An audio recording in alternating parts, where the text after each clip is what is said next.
২০২৬ সালের পশ্চিমবঙ্গের বিধানসভা নির্বাচনের ফলাফলে বিজেপির ঐতিহাসিক জয়ের পর প্রধানমন্ত্রী নরেন্দ্র মোদীর ধুতি পাঞ্জাবি পরা ছিল মূলত একটি সুচিন্তিত সাংস্কৃতিক এবং রাজনৈতিক বার্তা। গতকাল ৪ মে ২০২৬ দিল্লিতে দলের সদর দপ্তরে যখন তিনি বিজয় ভাষণ দিতে আসেন, তখন তার এই বিশেষ সাজ সবার নজর কাড়ে।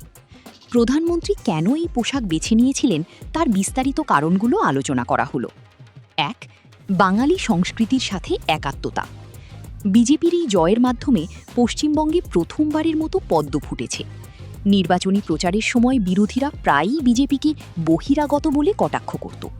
মোদি প্রথাগত বাঙালি স্টাইলে ধাক্কাপাড়ের তসর সিল্কের ধুতি এবং সাদা পাঞ্জাবি পরে এই বার্তা দিতে চেয়েছেন যে তিনি এবং তার দল বাংলার সংস্কৃতি ও ঐতিহ্যের সাথে গভীরভাবে যুক্ত। ২. সূক্ষ্ম সাংস্কৃতিক বিশেষত্ব। মোদির সাজে কেবল ধুতি পাঞ্জাবিই ছিল না, বরং তাতে ছিল খাঁটি বাঙালিয়ানার ছোঁয়া। কোঁচা পকেটে রাখা। বাঙালি পুরুষরা যেভাবে ধুতির কোঁচা পাঞ্জাবির পকেটে গুঁজে রাখেন, মোদি ঠিক সেই শৈলীটিই অনুসরণ করেন। উত্তরীয়। তার গলার উত্তরীয়তে ছিল বুটি ডিজাইন, যা বাংলার ঐতিহ্যবাহী টেক্সটাইল শিল্পীর নিদর্শন। ৩. ঐতিহাসিক জয়ের উদযাপন। নির্বাচনী ফলাফলে বিজেপি ২০০-র বেশি আসন পেয়ে নিরঙ্কুশ সংখ্যাগরিষ্ঠতা অর্জন করেছে। প্রধানমন্ত্রী তার ভাষণে এই জয়কে গঙ্গোত্রী থেকে গঙ্গাসাগর পর্যন্ত পদ্মফোঁটা হিসেবে বর্ণনা করেছেন। বাংলার মানুষের এই রায়কে সম্মান জানাতেই তিনি তাদের পোশাক পরিধান করে কৃতজ্ঞতা প্রকাশ করেছেন।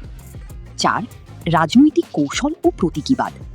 প্রধানমন্ত্রী নরেন্দ্র মোদী বরাবরই পোশাকের মাধ্যমে রাজনৈতিক বার্তা দিতে পছন্দ করেন। এর আগে বিভিন্ন রাজ্যের নির্বাচনের সময় বা বিশেষ উৎসবে তাকে সেই অঞ্চলের ঐতিহ্যবাহী পোশাকে দেখা গেছে।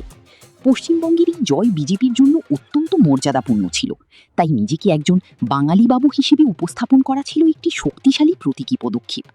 সব মিলিয়ে তার এই পোশাক ছিল পশ্চিমবঙ্গের জনগণের প্রতি শ্রদ্ধা নিবেদন এবং বাংলার ঘরের ছেলে হয়ে ওঠার একটি প্রচেষ্টার প্রতিফলন।